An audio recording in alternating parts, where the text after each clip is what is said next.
Well, when I looked at the highest converting ads that I had run, and I do this pretty regularly, I look for different components. Sometimes I'm like, what's the hook? Sometimes I'm like, what's the color scheme? What's the visuals that are being displayed in the first however many seconds? And in this one particular pass, I just looked at the grade level of the language that was being spoken. And the reason I looked at that, I think it was 1 or 2 election cycles ago, I had heard this research study that had stated that the president who spoke in the lowest grade language was the one that won the election over and over again. And when I heard that, I see presidential elections fundamentally as massive brand campaigns. And so I see that as they were able to communicate a message to a higher percentage of the population because they lowered the barrier to entry of comprehension, meaning more people got what they said. And so when I hear that, I thought, man, I like to use all these big fancy college words and no one knows what I'm saying. And so all I do is feed my ego, not my bank account. And so I made one of my big marketing rules, clear, not clever. And so you want to take whatever communication is, look at your landing pages, look at your ad copy, look at the words you're saying in your content and say, does a third grader understand this? And the point that some people try to make as a counter is like, oh, I don't want to talk down to my audience. No. When you speak in a more broken down manner, you help the experts understand it more easily, and you help the beginners understand it for the first time. And so it's not that experts are all of a sudden saying, oh, no, I don't believe that. Because listen, we get tons of very big companies that come to acquisition.com for investment. And the guys who run those companies, very intelligent. But I try to make my videos in a way that people can understand them because who do I prove when I use a big word and then all of a sudden 3/4 of the audience can't understand it? And if the point of me making these videos is to make real business education accessible for everyone, part of it making it accessible is making it interesting, making it fun, and making it comprehensible, which is just a fancy word for understandable. And what you guys don't see behind the scenes is that I will typically self-edit. And so I said distilled earlier in a sense, and then I said broken down for experts, is because I said distilled and I was like, I have to use a different word, broken down.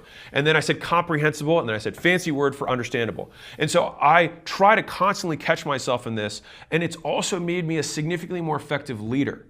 So if I'm trying to communicate with my team, I'm not trying to say big words. I don't want to impress them. I want to change what they do. And so I've taken this to such an extreme that with my books, I just use little stick figures, right? I have these little drawings. It's like, oh, look, here's a guy who's walking on a path. Look, little apple, orange, big dollar sign, little dollar sign, right? We try to make this as simple as possible so that people can understand what's actually going on. Because if you can explain it to a third grader, and this is Richard Feynman who said this, is a famous physicist. He said, if you can explain it to a third grader, then you understand it. If you can't, you don't, and you need to understand it better so that you can break it down. And so the broader the audience, the broader the analogy, and the simpler the language. And so I'll give you an example. One element is the grade language of the words you use. The second is what visuals or stories you use to depict them. And so if I'm talking to mechanics, I might use an analogy where I relate something they understand, cars, to something they might not understand, a business, right? If I wanted to teach a specific concept.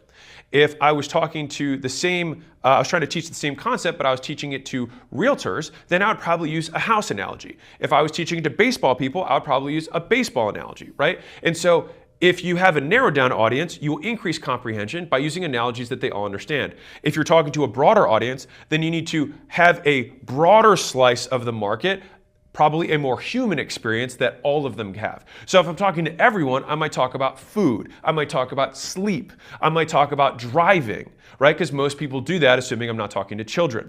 And so you have to match the analogy to the history of learning from the people that you're trying to communicate to. And this is what takes your marketing and your advertising and puts it on steroids. And to put this to the test, this is something you can do right now. Look at whatever emails you send, run them through a reading grading level app, keep working on it until it's below 5th grade minimum, 3rd grade if you're awesome, and then send it. I did this to our email follow-ups and had a 50% increase in conversion. I didn't change anything about what I said, but I saw that as I got 50% more people to understand. Because the goal here is to decrease the friction of comprehension. So if we think about the elements of value, speed, ease, time delay, these elements are all impacted by complexity. And so something complex takes longer to understand. It takes more effort, right? And so, it's harder, right? And so instead what we want to do is say, okay, how do I make it easy and faster?